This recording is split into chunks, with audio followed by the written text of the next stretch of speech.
Projeto IAP Entrevista, com o objetivo de registrar a memória e o acervo imaterial e biográfico de paratienses natos e de coração.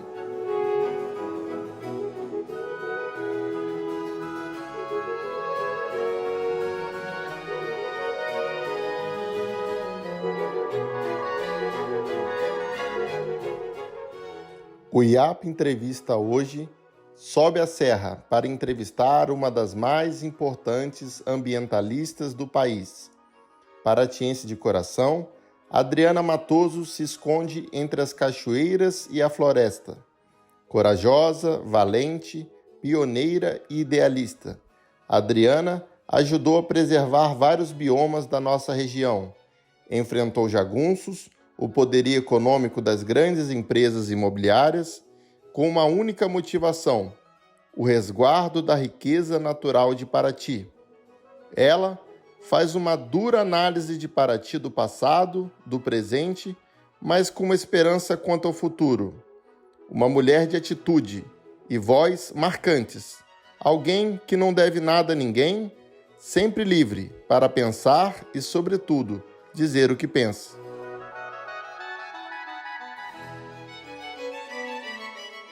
Bom, estamos aqui no Coriscão, no sítio Eco Aventuras, com a nossa entrevistada de hoje, Adriana Matoso, que é arquiteta, urbanista.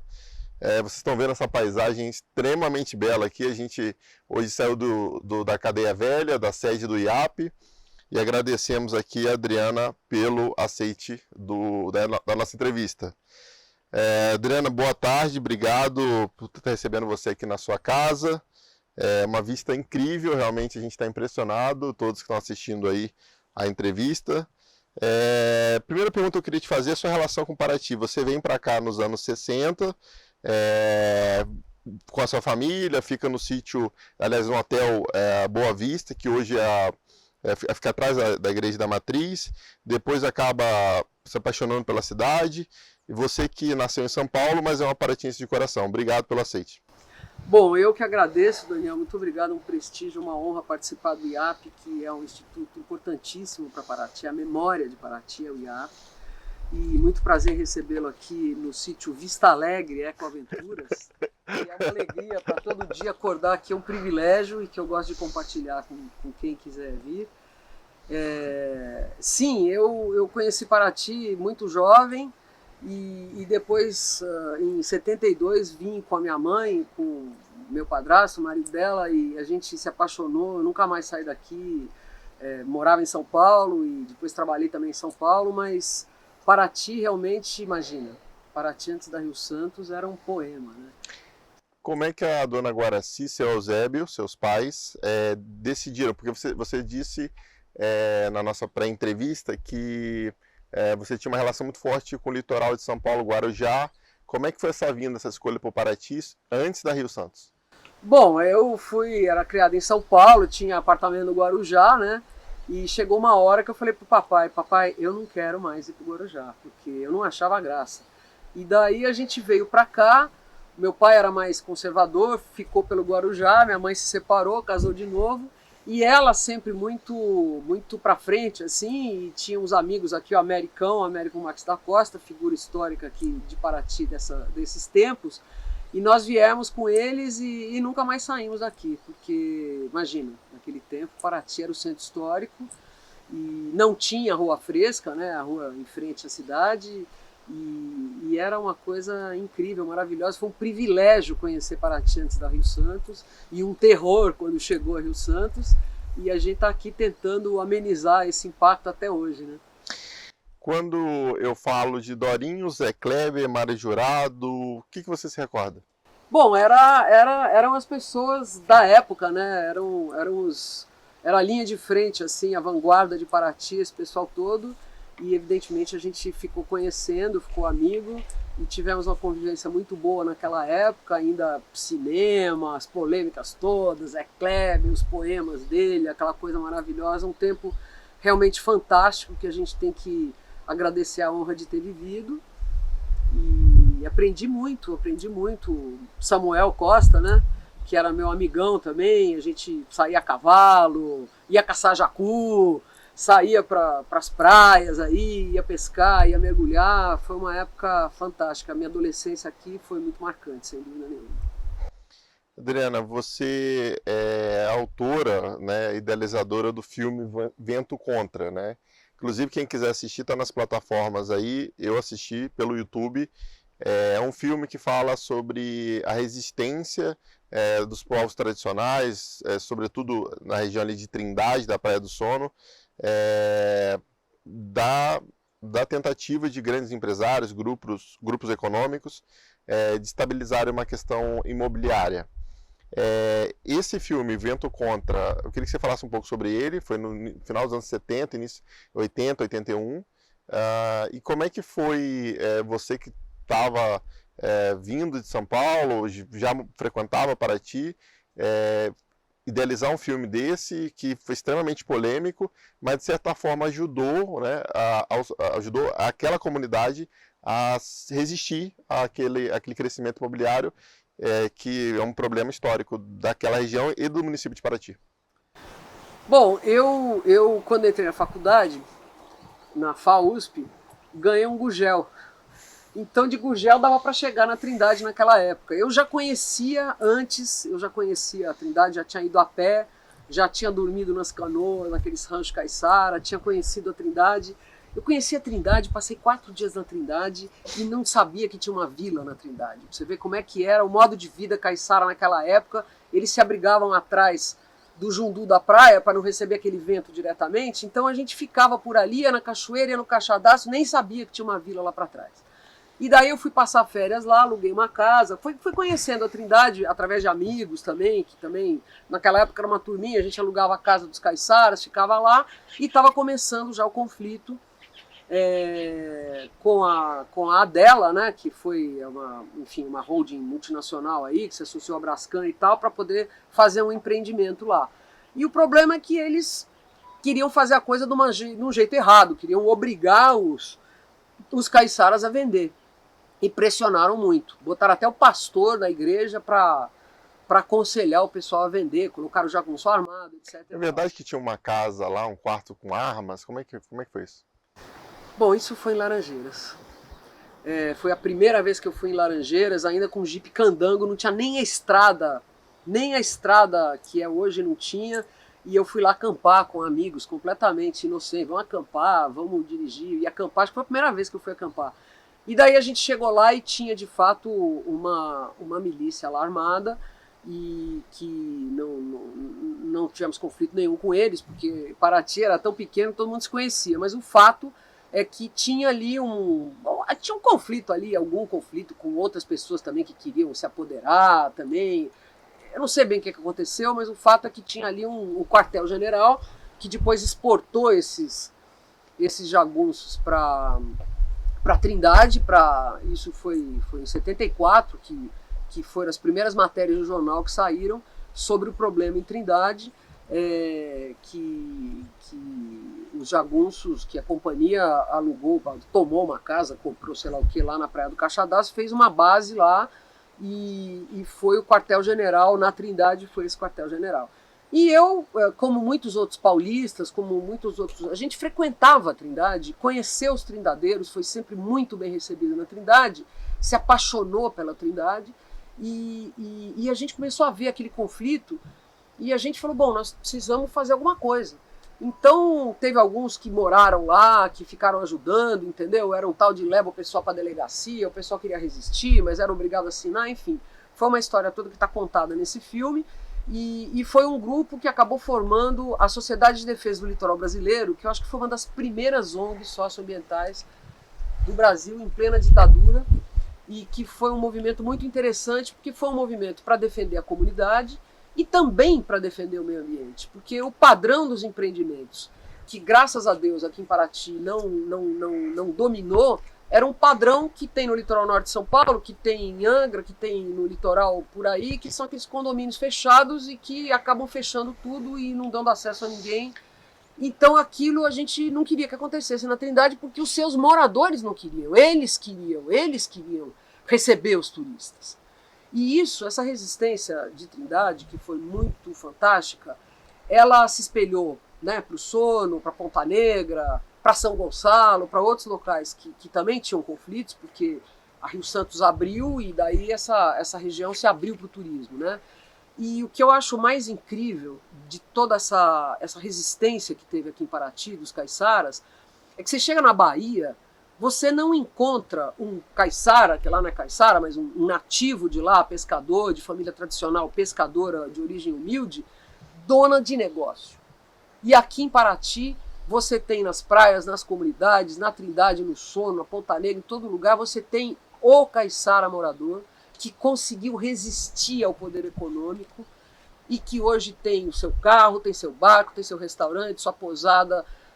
Meu, é emocionante você ver filho de trindadeiro indo para Tailândia, indo para Paris, indo estudar na Austrália. Isso é maravilhoso. Isso é produto da resistência dos paratienses, dos caiçaras. Eu vou te fazer uma pergunta, assim, você é um ambientalista, né? Você, além de arquiteto, urbanista, eu sou anti-urbanista. E você teve algum medo, assim, de ameaças, assim, de alguma coisa que pudesse acontecer mais grave em meio a essa natureza, em meio a essa, assim, a brigar contra um sistema, empresários, assim, teve algum grande... Quando você tem 17 anos, você não tem medo de nada. Tinha medo de nada, não. E ao longo da sua trajetória, da sua vida, assim, porque depois você acabou indo trabalhar no governo do Estado de São Paulo, na Secretaria do Meio Ambiente, participou de vários projetos em unidade de conservação, como aqui a Pissinguaba, depois o próprio Parque Nacional da Serra da Bocaina, que a gente está bem próximo, aliás. Antes de eu falar dessa questão ambiental, eu queria que assim, a sua família não ficava preocupada com você, sua mãe, seu pai, lá em São Paulo, às vezes vindo para Paraty, você aqui sozinha, como é que foi isso? Olha, eu acho que a gente... Bom, a minha mãe é uma pessoa maravilhosa, entendeu? Que gostava muito aqui de Paraty, e a gente tinha muitos amigos aqui, amigos também de São Paulo, que também frequentavam aqui. Eu não sei, a gente criou um movimento ali na Trindade, você sabe que... Você vê, a Trindade foi ter uma única morte, que infelizmente, né, o Dão, aquele garoto trindadeiro que morreu faz 4, 5 anos, que foi agora. Né, praticamente agora. Naquela época mesmo, apesar de ter tido uma violência, uma pressão muito grande, era um grupo, era um grupo muito unido. E o trabalho da gente não era um trabalho de guerrilha, o nosso trabalho era exposto. Era um trabalho com a imprensa, era um trabalho de mobilização, mas a gente estava defendendo... Olha, eu não sei, foi uma coisa incrível, maravilhosa. Em nenhum momento você temeu sua vida, assim, ameaças ou coisa mais... Não, nunca me senti ameaçado. Agora aconteceu uma coisa que eu não ia tocar nesse assunto, mas já que você está perguntando, né? Naquela época, eu era muito amiga dessa turminha, de muita galera da juventude, ou não tão juventude assim, lá de Paraty e tudo. E, claro, tinha lá... O pessoal olhava feio, né? O pessoal de Trindade achava que os caiçaras, que os trindadeiros era tudo pirata, sei lá o quê. Pensavam super mal dos turistas que iam pra lá também. E tinha um movimento, assim, uma coisa estranha. E como eu tinha casa em Paraty, eu frequentava a juventude também de Paraty, né? E aí, o que aconteceu? Aconteceu que um belo dia eu fui presa com meio baseado ali no Toronto, aquela baratinha, aquela carrinho de polícia lá, um fusquinha lá daquele branco e preto. E onde é que eu fui parar? Eu fui parar na cadeia velha.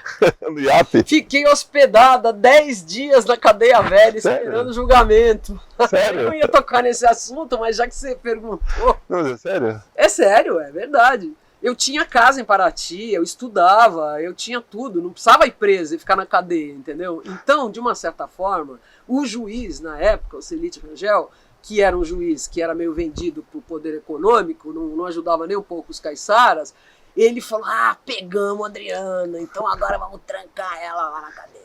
Mas não tive ameaça assim, física nenhuma, foi um capítulo da minha vida. Você contribuiu muito aqui na unidade de conservação de Pissinguaba, também no Parque Nacional da Serra da Bocaina, que são 2 unidades de conservação extremamente importantes para o bioma aqui, enfim, Mata Atlântica, e para o crescimento socioeconômico de Paraty. Como é que foi participar nos anos 80, início dos anos 90, nessa criação desses 2 parques, dessas 2 unidades de conservação, aliás, e como é que foi assim, qual a relevância disso para a preservação de Paraty hoje? O Parque Serra do Mar, que faz parte, a Pisciguá faz parte, ele já existia, ele foi criado em 77, no estado de São Paulo, e ele faz um grande corredor de biodiversidade com o Parque Nacional da Bocaina, né? Que é o que nos rodeia, que toda a nossa paisagem aqui, toda a moldura de Paraty é o Parque Nacional Serra da Bocaina.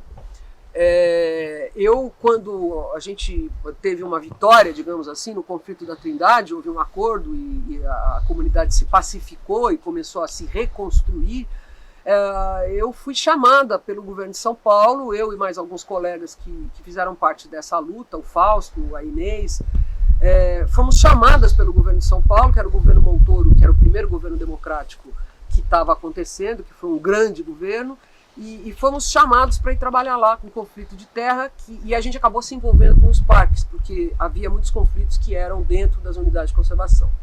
Então eu fui trabalhar para o governo de São Paulo na Secretaria do Meio Ambiente, fui trabalhar na Pisciguá. Mas eu me envolvi aqui em Paraty desde sempre, eu fazia parte também do grupo excursionista aqui de Paraty, a gente andava aqui para esses morros todos, para essas trilhas, e daí surgiu uma ONG chamada Associação Pro Bocaina. Daí a gente andou, fez expedição pelo parque inteiro e acabamos fazendo parte do primeiro, da etapa 1 do plano de manejo do Parque Nacional Serra da Bocaina, que eu coordenei, junto com a Reserva da Biosfera da Mata Atlântica, e em parceria, logicamente, com o IBAMA, na época, que foi um trabalho muito interessante, mas que foi breve, né? Porque Paraty é uma parte do Parque Nacional. Mas a gente fez uma série de discussões, exposições, e foi muito bacana. Mas o trabalho mais importante, depois do trabalho da Trindade, que foi um trabalho que definiu quem eu sou, me definiu minha vida profissional, que eu tenho um amor e uma paixão enorme, tanto pela Trindade como pelos trindadeiros, foi o trabalho da APA de Caiuçu, que é a Área de Proteção Ambiental de Caiuçu, que foi um trabalho feito em parceria com a Fundação SOS Mata Atlântica, da qual eu era conselheira na época, e que foi convidada pelo Condomínio Laranjeiras, quando a prefeitura queria pegar um trator e abrir uma trilha para o sono assim, pega o trator e abre uma trilha. Então aí ficou todo mundo de sobreaviso, a própria comunidade do sono, claro, hoje em dia você tem aquela polêmica, abre estrada ou não abre estrada, isso é uma polêmica enorme. E embora tenha muitas dificuldades ali com o acesso por mar, mas o acesso por mar, ele segura um pouco aquela multidão, né, que pode chegar e que vai para a Trindade hoje em dia. Então o sono aprendeu muito com a Trindade e na época teve essa polêmica. Claro, o pessoal do Condomínio Laranjeiras também queria preservar o seu entorno, também não queria que aquilo também fosse, que virasse, enfim, uma trindade, como diziam na época, né? Então chamaram a SOS Mata Atlântica e o Roberto Clabin, que era o presidente da SOS Mata Atlântica, me convidou, me perguntou o que eu achava que seria uma ação boa para fazer em relação a esse problema. E aí eu falei para ele, não, eu acho que a gente tem que fazer o plano de manejo da APA de Caiuçu, que pega toda a parte sul do município, desde as marinas ali do Rio Mateus Nunes até a divisa com São Paulo, Parque Nacional.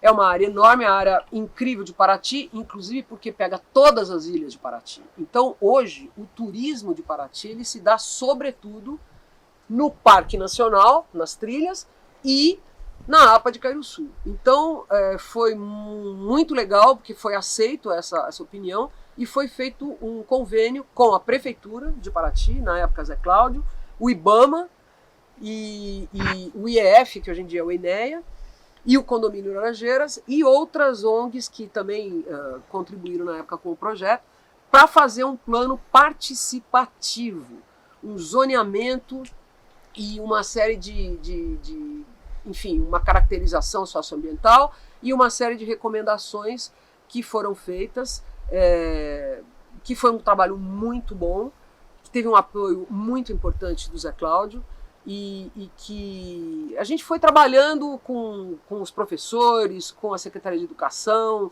e fizemos cursos de capacitação de lideranças, uma série de coisas, e fizemos um trabalho que ficou mais marcante, que foi o projeto Jogue Limpo, que era o Sul de Coleta Seletiva de Lixo, que eu vou dizer para você, foi uma experiência maravilhosa. Inclusive, teve uma vez que a gente levou, o pessoal da SOS sempre colocava um voluntariado nas épocas de Réveillon, Carnaval, e um voluntariado para ajudar a monitorar essa questão do lixo e tal. E aí eu falei pro Roberto, vamos no Sono, porque o Sono tá maravilhoso, a questão da coleta de lixo lá tá incrível, a separação e tudo. Aí chegamos lá, os voluntários chegaram lá, todo mundo, eu fui levar o Roberto Clabin, e chegamos lá, o pessoal falou, olha, o negócio aqui não tá muito bom para nós não. Eu falei, mas que foi? O pessoal aqui do Sono disse que esse projeto não é de vocês não, que esse projeto é deles. E foi a melhor coisa, foi maravilhoso, porque eu falei, Roberto, esse é o sucesso de um projeto, a comunidade assumiu esse projeto. Então esse projeto para ele não é de ninguém, esse projeto é deles. E só para concluir, em 2015 eu estava fazendo um MBA socioambiental aqui sobre Paraty e fui lá na Praia do Sono, um pouco depois do Réveillon, e tinha assim montanhas de latas embaladas em saco plástico, o pessoal batendo assim para comprimir as latas e tal. Aí encontrei um rapaz e falei, cara, mas vocês estão organizados aqui, esse negócio do lixo. E aí ele me falou, Adriano, quem começou isso foi vocês. Porque aí eu, me derreti. Porque esse projeto ficou, que o pessoal das comunidades sentia muito esse problema do lixo também. Então o Sono hoje em dia tem uma gestão, não sei exatamente como está agora, mas essa questão de limpeza, depois daquela invasão que é o Carnaval, que é o Réveillon, o pessoal se organizou de um jeito. E está aí hoje em dia aquele menino do Martim de Sá, entendeu? Pedindo, pelo amor de Deus, para irem lá buscar, porque eles separam, eles procuram se organizar, mas tem que ir um barco lá buscar. E o barco da prefeitura circula pelas comunidades, mas não exige o lixo separado. Enfim, essa questão é uma questão enorme aí, que eu não vou entrar em detalhe, mas foi muito legal. Adriana, qual o paralelo que você faz de uma cidade, inclusive você participou do primeiro dossiê, Patrimônio da Humanidade, de uma cidade que é patrimônio mundial, patrimônio conhecido pela Unesco, de uma cidade que ao mesmo tempo você não consegue andar numa calçada com duas pessoas de mão dada? Bom, a questão de Paraty, né, que é um lugar assim fantástico, maravilhoso, é uma questão muito paradoxal, que acho que é um retrato um pouco do nosso país, né? O que acontece? Paraty vive do turismo, Paraty vive do meio ambiente, né? Paraty vive graças à proteção que ele tem do patrimônio histórico, que todo mundo xinga, do ICMBio, que todo mundo xinga, do INEG, que todo mundo xinga, da prefeitura também, quando fiscaliza, que todo mundo xinga. Porém, a riqueza de Paraty é esse cenário maravilhoso, é esse povo que resiste, né? As festas tradicionais, as práticas tradicionais, a resistência do caiçara, que hoje em dia se orgulha de dizer que é caiçara. Antigamente o cara tinha até vergonha de dizer que era caiçara, era humilde demais. Eu já ouvi isso de muito caiçara. E eu acho que Paraty tem que buscar um padrão patrimônio mundial, estabelecer um padrão patrimônio mundial. Que é, bom, para começar, claro, precisa ter ônibus, que não tem, precisa ter energia elétrica, que não tem, precisa ter saneamento, que não tem, precisa ter uma coleta de lixo decente, um saneamento, uma separação, um lixo zero, que não tem. O que faltou? Água também, quando chove agora também não tem mais água. Então isso são questões de infraestrutura básica, isso é uma obrigação básica de qualquer cidade. Mas Paraty precisa buscar um padrão cultural, educacional, que eu não estou vendo. Paraty não tem uma faculdade, gente, não tem curso técnico, não tem curso para nada, para guia de turismo, sabe? Para trabalhar com turismo, para ser restaurante, para ser tudo, não tem. Isso é um absurdo. Existem aí instituições, graças a Deus, o SESC e muitas outras aí que vêm fazendo coisas importantes, mas assim, não é um programa de governo. Infelizmente, nós temos uma situação criminal, né? Uma situação de insegurança, uma situação de domínio, mas isso é um retrato do país. Eu não estou dizendo que isso é culpa de Paraty, nem dos governantes de Paraty. Isso é uma situação que nós estamos num país e numa cidade onde a milícia e o tráfico é quem mandam, onde é aquele arranjo onde os políticos, infelizmente, estão preocupados mais em enriquecer e se reeleger do que de governar. Então, Paraty tem a chance maravilhosa, os governantes que trabalham muito duro, a gente tem que admitir, entendeu? Porém, que tem que buscar um padrão de sustentabilidade socioambiental, gente. Senão, vai cair tudo. Essa chuva que deu aqui espantou o turista, tá todo mundo agora ao léu desesperado porque não tem turista. Mas assim, é um momento muito importante para a gente refletir. Gente, a gente depende do meio ambiente, não adianta. Então a gente tem que ter um pouco mais de entendimento dessa sustentabilidade, porque é disso que Paraty vive.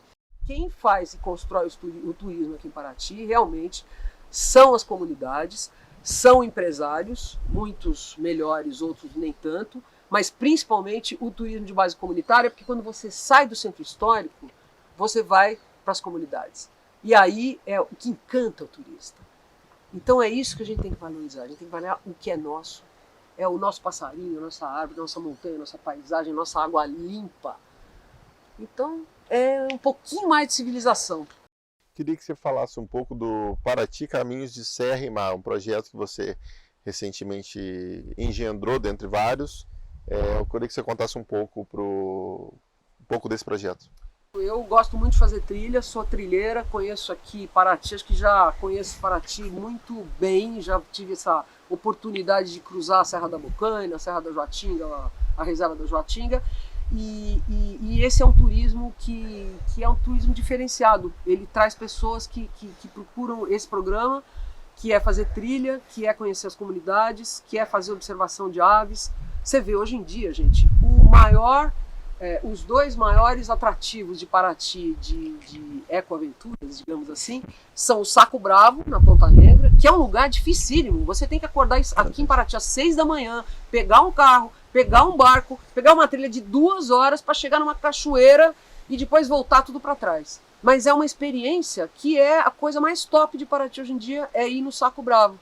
E o que isso está gerando? Está gerando emprego na Ponta Negra, inclusive a Lucimara, né, que era aquela senhora, aquela mãe de família que infelizmente foi tragada ali ela estava trabalhando como guia de turismo. Então a comunidade da Ponta Negra, aí tem a Associação Cariçu, tem o pessoal lá da Ponta Negra, tem muita gente que se importa, que ajuda a Ponta Negra a bancar curso de guia, curso de você vê, isso é uma alternativa de turismo para isso. Então o que aconteceu? Durante a gestão passada do Vidal, a gente, junto com a Secretaria de Cultura, com a Secretaria de Turismo, com a Secretaria de Meio Ambiente, com o ICMBio, com o INEA, com a Associação dos Guias de Paraty e com a associação, com o projeto lá, o Nhanderecó, que é o braço de turismo de base comunitária do Fórum de Comunidades Tradicionais, a gente junto sentou no Zoom e programou e fez uma proposta de organizar essas trilhas, divulgar, capacitar guias, sinalizar, capacitar as pessoas que oferecem comida, que oferecem meio de hospedagem, passeio de canoa, visita ao cerco. Isso é acho que é uma proposta de turismo para Paraty, que é um turismo de aventura, que é um turismo socioambiental. Adriano, eu queria perguntar, Paraty hoje é dependente, direto ou indiretamente, dos royalties do petróleo. E utiliza-se muito hoje os royalties do petróleo para investimento no custeio da administração pública. Está sendo bem gerido, na sua visão de cidadã, essa questão do investimento dos royalties? Não seria uma oportunidade justamente para retroalimentar, investir na questão da saúde, educação, e fazer com que a cidade consiga resolver esses problemas históricos? Eu acho que o dinheiro que vem para Paraty, ele pode ser multiplicado se Paraty aceitar um pouco mais ter parcerias com instituições de fora, gente. Paraty às vezes se fecha. Mas é de fora, é de fora, é de fora. Se esquece que ele já foi de fora um dia. É lógico. Então, só quem não é de fora aqui é índio. E os índios que tinham aqui nem são os índios que tem hoje em dia. Quer dizer, essa coisa do é de fora, e tem isso. E tem isso em Paraty. Então, acho que Paraty tem que se capacitar melhor, abrir um pouco a gestão pública para se capacitar, para estudar e aceitar um pouco projetos de gente que vem propor, porque tenho certeza que esse selo do patrimônio mundial, essa proteção ambiental que a duras penas foi conquistada pelos órgãos ambientais também, isso aqui, gente, eu vou te falar, eu já viajei muito na minha vida, porque eu gosto muito de viajar. Paraty não perde para lugar nenhum do planeta. É maravilhoso. Então, gente, vamos honrar esse privilégio que a gente tem. Vamos investir mais em educação, em respeito e, enfim, na população local. Para a gente já encerrando essa entrevista rara da Adriana, eu queria perguntar para ela o que você pensa daqui a 20, 30 anos? Como é que a cidade vai estar? Bom, depende dos políticos que as pessoas escolherem, entendeu? Depende de quem for escolhido para governante. Você vê, o governante que nós temos atualmente aí no país está acabando com a Amazônia. Ele está acabando com a Amazônia, ele está contaminando todos os rios de mercúrio, ele está matando a população indígena, ele está cometendo um genocídio socioambiental. Então, se continuar esse tipo de gente no governo, não vai ter Paraty. Paraty vai se afogar, entendeu? Vai ser destruído, vai ficar... Tá louco, não quero nem imaginar, entendeu? Porque esgoto só aumenta, crime só aumenta, tráfico só aumenta. Então, quando você quer construir alguma coisa, você tem que contar, você tem que fazer parcerias, você tem que respeitar as oportunidades que aparecem, você tem que respeitar aquela criança que nasce no seu município e dar uma oportunidade para ela poder sair, para ela poder conhecer o mundo, para ela conhecer... Gente, o rapaz que trabalha aqui comigo, que é um cara super trabalhador, super legal, ele nasceu aqui, um dia a gente foi lá na Pedra em Pé, ele pegou uma orquídea, eu falei, deixa essa orquídea aí, não, eu vou levar para minha casa. Eu falei, não leva, porque vai vir alguém aqui é parque, não pode, a pessoa vai vir aqui, vai ver essa orquídea, eu vou levar, porque eu nasci aqui, porque a orquídea é minha, eu vou levar para casa. Tudo bem, então foi uma maior confusão, uma maior briga. Depois ele foi visitar uns parentes dele em Cunha. Aí ele voltou e falou, nossa, Adriana, como é que é pelado lá, só tem pasto, não tem mata. Então, de fato, a pessoa que nasceu aqui, nesse paraíso, e nunca saiu daqui, ela às vezes não valoriza essa qualidade de vida. Às vezes você fala para alguém, não, mas vem aqui, mas aí é muito longe. Gente, em São Paulo, no Rio de Janeiro, as pessoas trabalham viajam 2 horas para ir trabalhar. Então, assim, a pessoa às vezes nasce no paraíso, precisa conhecer um pouco o resto do mundo para valorizar isso aqui e para também ter ideias de boas práticas que são feitas em outros lugares, para receber o turismo e para multiplicar. O que nós queremos? Não é mais turista. Nós queremos turistas melhores, mais educados. A gente quer poder oferecer coisas que em nenhum lugar tem. Olha, eu vou falar para vocês, viu? Esse fim de semana eu vi um grupo de holandeses aqui, que se hospedou aqui. Aí chegaram aqui, aí a menininha de 8 anos, papai, eu nunca fui em um lugar tão bonito na minha vida. Meu, acabou comigo, eu ganhei fim de semana. Você entendeu? As pessoas vêm aqui e ficam estupefactas, não é aqui. É em qualquer lugar em Paraty. Né? Mas não pode estar fedendo, né? A pessoa não pode ser assaltada, não pode cortar a cabeça, não pode ser assassinado quando desce do ônibus para ir procurar o seu hotel. Então é isso. Adriana, agradecendo a sua participação no projeto IAP Entrevista, com essa vista maravilhosa, pedi até para registrar aqui a imagem. Aqui a gente está num deck, né? A gente está num deck, não? Estamos numa varanda aqui. Uma varanda. E qual a mensagem que você deixa para o Instituto e para as pessoas que estão assistindo esse programa? Bom, eu só tenho a agradecer o Instituto, realmente eu acho uma instituição muito importante, porque é um instituto da memória de Paraty, e isso a gente não pode perder, porque Paraty tem uma memória fantástica. Eu espero que vocês continuem sempre com muito sucesso, eu espero que a gente consiga honrar esse título do Patrimônio Mundial, eu espero que a juventude tire seu título de eleitor, pense muito bem em votar e pense em votar em quem ouve. Em quem ouve. A gente precisa ser ouvido, as pessoas precisam ser ouvidas, precisamos ter de novo os conselhos em Paraty. Já teve milhares de conselhos, tem ainda alguns, mas é difícil. É difícil a administração admitir que a gestão é feita. Ninguém consegue fazer nada sozinho.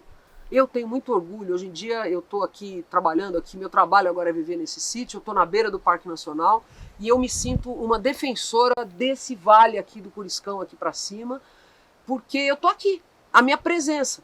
Se eu não tivesse aqui, já tinham aberto estrada aí para cima, já tinham vendido, já estava cheio de casa aí para cima. E eu acho que eu tenho esse papel aqui, muitas vezes aqui até no bairro o pessoal assim, acha um pouco assim, mas gente, precisamos ter cuidado. Precisamos ter cuidado com quem a gente recebe perto da gente. E assim, eu acho que, como você falou, quer dizer, tanto o Parque Nacional quanto a APA, essas áreas protegidas e o Centro Histórico são protegidas? São protegidas. Tem regra? Tem regra. E esse é o sucesso de Paraty. É por isso que Paraty é patrimônio mundial e tem esse carimbo e é tão visitado e é tão querido. Então a gente tem que cuidar para não estragar. Obrigado, Adriana Matoso. Fica mais esse registro do Projeto IAP Entrevista. Obrigada.